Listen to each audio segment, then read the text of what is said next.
બોલો અમનભાઈ, બોલો. જય સંવિધાન. રાજુભાઈ સખિયા બોલું, હા બોલો મજામાં? બોલો રાજુભાઈ.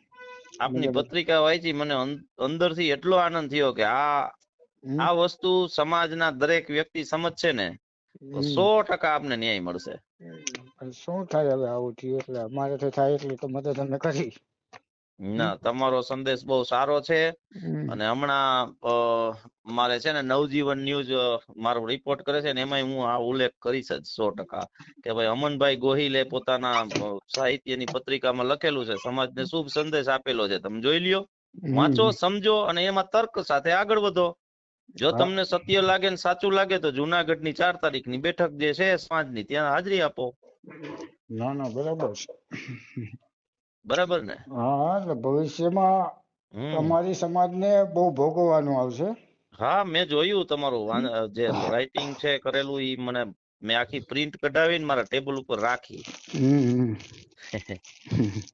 આપ કદાચ મને ઓળખતા હશો. આપણે મળ્યા હતા રાજુભાઈ, હું તમે પછી ઓલા ભાષા જી જી. દિનેશ પાત્ર, તમને ખ્યાલ હોય તો આપણે હા ગોંડલ ચોકડીએ ઓલી હોટલમાં જમ્યા હતા સાથે, ખબર? હા. એને તો ઘણો 4-5 વર્ષ પહેલાની વાત છે. ઓકે. હા. ભાવેશ ભાષા, તમે. હા, ગોંડલ ચોકડીએ આપણે અક્ષર હોટલમાં. હા, હા અક્ષર હોટલ. ચોક્કસ સમજી આવી ગયો. હા ત્યાં આપણે મળ્યા હતા. શું કઈક મેટર હતી, એ મેટર હા પણ હા, ભૂલી ઈ ગયું. મળ્યા તા 100%. હા એટલે ત્યારનો તમારા નંબર તો મારી પાસે સેવ જ છે. ઓકે. હા. હા તો કોલ આવ્યો તો મેં કીધું રાજુભાઈ ને શું. ઓકે. હા. કાંઈ વાંધો નહીં રાજુભાઈ, હમ. અમારી તરફથી ક્યાંય પણ જરૂર પડે અમે સમાજની સાથે તમારા જેવા સચોટ અને પ્રખર પ્રવક્તાઓની સાથે હંમેશાથી રહેશું. બિલકુલ. અને અમારી સમાજ તો ઠીક છે. સાચું તો નાતી જાતિ કરતા હે ને, આપણે પેલા તો સંવિધાન, આ સ્થિતિમાં સંવિધાન બચાવવાની વાત છે. હા લોકોના મૌલિક અધિકાર જાળવણી રાખવાની વાત છે. આ સંવિધાનના કાયદાઓનું હનન થઈ રહ્યું છે. આ શું થાય છે હમ. અત્યારે? હમ સાચું. કારણ કે તમને તકલીફ પડે ત્યારે તમે સમાજને એકઠી કરો હમ. અને અંગત લાભ માટે પછી સમાજને ગેરમાર્ગે દોરો. હવે ભવિષ્યમાં અમારી સમાજ ઉપર ક્યાંય આવા અત્યાચારો બને, માણા નો ભેગું થાય. માણાનો ભેગું થાય અને પછી પોલીસ આ બધી રાજુભાઈ કેવી છે કે હમ. આવા દબંગોની વિરુદ્ધ ફરિયાદ નોંધાવવામાં પોલીસ ઉપર, તંત્ર ઉપર સમાજ દ્વારા કેવડું પ્રેશર આવે તે પછી આવીને ફરિયાદો લેવાતી હોય છે. હમ. ફરિયાદો લઈ લીધા પછી નિર્ણય સમાજને નહીં, પોતે ફરિયાદી મંડે કરવા. આવું હાલે? હા, ન હમ હાલે. સાચું. એને સમાજનું મંતવ્ય તો લેવું જોઈએ ને, કારણ કે આ કેવલા હા. પ્રેશરથી આના વિરુદ્ધ ફરિયાદ ક્યાંય થાય છે ગોંડલમાં? ક્યાંય ફરિયાદ કોઈને લેવાતી નથી. હમ. તો આ ફરિયાદ કેટલા પ્રયાસોથી નોંધાણી હમ. અને એનો પછી ગેરઉપયોગ કરે એટલે અમારી આખી સમાજ આમાં બદનામ થાય. કાલ સવારે હા, થાય ને. અમારા જેવા થાય. આગેવાનો ક્યાંક જાય એટલે કોઈક તમારા જેવા જ કહે હા. કે ભાઈ ઠેકડા મારો, પછી સમાધાન કરી અર્જુન. લ્યો. હા. હમ ઓકે. હા. એટલે આ બહુ દુઃખ અને અતિ અતિ દૂષણાસ્પદ બનાવ છે આ. હમ. કે ભલે એને કોઈ એવું કહે છે કે મને ફલાણા ગેરમાર્ગે દોર્યો ને ઓલાને ચરામણી, એ બધી હમ. વાહિયાત વાતો છે. એ બધી વાહિયાત વાત. સાચું જો કદાચ કોઈની ચડામણી ચડાઈને ફરિયાદ નોંધાવી હોય ને તો એને શિરોમાન્ય ગણવી જોઈએ. ભાઈ મારા સમાજ, બનાવ બન્યો તો. હા એ કબૂલે છે કે ભાઈ આ બનાવ બન્યો છે. એવું નથી કેતા કે ઉપજાવી કાઢેલો છે. એ ખુદ હમ. પ્રેસ મીડિયામાં એવું કહે છે હમ. કે બનાવ. પૈસાની ઓફર થઈ છે. પાછો હા ઓલો ભાઈ ના નથી પડતો, ભાઈ નથી થઈ એમ નથી કેતા. હા અને પાછા કે મારા મા બાપ છે. હવે ભાઈ તારા મા બાપ તો હા. સમાજ શું છે? હે સમાજ તો એના આગલે દી દિનેશ પાત્ર ની ઓડિયો ક્લિપમાં કહી દીધું ને, સમાજ ઈ છે. હા હા એટલે કઉ છું આ અમારા સમાજ માટે બહુ દુઃખદ ઘટના છે. હા હા. અને આમાં સમાજે બહાર આવવું જોઈએ હમ. અને આવા વ્યક્તિઓનો સમાજમાંથી ને બહિષ્કાર થવો જોઈએ. કારણ કે કોઈ માફ કર્યા જેવી બાબત નથી આ. હા, સાચું. અને સાચું. આપ તો બધા કાયદાકીયના જાણકાર છો એટલે આમાં હાઈકોર્ટમાં શું પ્રોસેસ કરવી પડે, આ સમાધાન માન્ય ન રહે એના માટે તમારે થઈ થોડુંક જાય. જુનાગઢની મીટિંગ થશે ને એટલે હમ. સરકારને આવેદન થશે ને એટલે સરકાર કોર્ટને તો છે ને ગમતી વાત જ નથી આ હા પહેલેથી જ. હા નકર એટ્રોસિટીમાં 3 મહિના સુધી થોડો એમને સતત રાખે. હા, અને બીજું છે ફરિયાદી હોસ્ટાઇલ જાહેર થાય તો એને સજા હમ થવી જોઈએ. આમાં શું થવું જોઈએ? હમ એટલે આવી ખોટી કાંઈ ફરિયાદો કોઈ કરે નહીં. હમ હમ.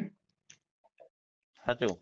કારણ કે એટ્રોસિટીના કાયદો અત્યારે માણસો અન્ય સમાજમાં તો એ વાતો થાય છે કે આ પૈસા માટે જ કરે છે, અને આને સાબિત કર્યું. હા, સાબિત કરી દીધું. સાચું. હમ. જે કઈ એને ઓફર સ્વીકારી હોય એ તો આપણને ખબર નથી, પણ હમ એ એક સાબિત થઈ ગયું કે ભાઈ તમે આવું જ કરો છો. હમ એટલે પછી બીજા કોઈના એટ્રોસિટીમાં ન્યાય મેળવવો અઘરી બાબત બની જાય. હમ અને લગભગ તો ફરિયાદ લેવામાં પછી આવા અધિકારીઓ લોકોને ને અરજદારોને હેરાન કરતા હોય એનું મેન હમ કારણ આ હોય કે આ ગમે હા, ત્યારે કે આવું જ હોય. હે એને ગધા મજૂરી કરવાની અને પરિણામ આવું જ આવે. હા, પરિણામ આવું આવે. એટલે આ બાબત તો બહુ તૃષ્ણાસ્પદ છે, અને અમે તો આને વખોડી જ છીએ, અને ગમે ત્યારે હમ ક્યાંય પણ જરૂર પડે હમ અમારા તરફથી તમને સંપૂર્ણ સમર્થન ને ટેકો છે. ઓકે. અમારી બાબત રાજુ સોલંકી જયરાજસિંહ નથી, અમારી સમાજનું જે અપમાન થઈ રહ્યું છે એ અમારી બાબત છે. સાચું. બરાબર. બાકી રાજુ સોલંકી કોણ છે, જયરાજસિંહ કોણ છે, કેના વિરુદ્ધ ફરિયાદ કોણે હા ફરિયાદ કરી, એ કોઈ મતલબ જ નથી. મતલબ હા અમારો એટલો છે કે એટ્રોસિટી મુજબનો બનાવ બન્યો હતો હમ તો એમાં સમાધાન અશક્ય અશક્ય ને અશક્ય, હમ એ જ અમારો હમ મુદ્દો છે, ને એ જ અમારો એક સંદેશ છે ન્યાયનો કે રસ્તો. હા, કે ભાઈ એની જે મેટર હોય, એને પૈસા લઈ લીધા હોય કે એને સમાધાન માન્ય હોય, હમ પણ કાયદાની દ્રષ્ટિએ આ સમાધાન અયોગ્ય અયોગ્ય ને અયોગ્ય છે. આ થવું જોઈએ નહીં. મેડિકલ છે, ઇલેક્ટ્રોનિક પુરાવા છે, હમ. કબૂલાતું છે. કારણ કે આ સમાધાન થઈ જાય એટલે કાલ હવે અનુસૂચિત જાતિને રક્ષણ માટે ને સંરક્ષણ માટે આ એક જ કાયદો એવો છે કે હમ ગુજરાતમાં સલામતી સુખ શાંતિથી અનુસૂચિત જાતિના સમાજના લોકો રહી શકતા હોય તો હમ માત્ર ને માત્ર આ કાયદાના હિસાબે.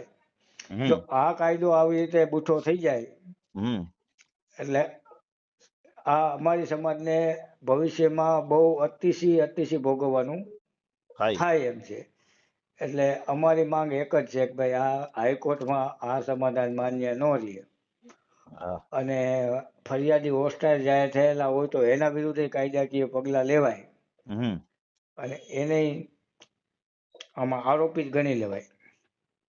એક ગુજરાતના બનાવમાં હું ભૂલતો ન હોય તો કોઈક ધારાસભ્ય આખા ઘરને મારી નાખ્યું હતું ને એમાં એક વ્યક્તિ જીવતો હતો હમ અને એને ઈ ફરિયાદી હતો અને પછી એને પૈસા લઈને કોર્ટમાં સમાધાન કર્યું હમ તો કોર્ટે એને મુંબઈની જેલમાં મોકલી દીધો હતો હા હા 7 વર્ષ સુધી.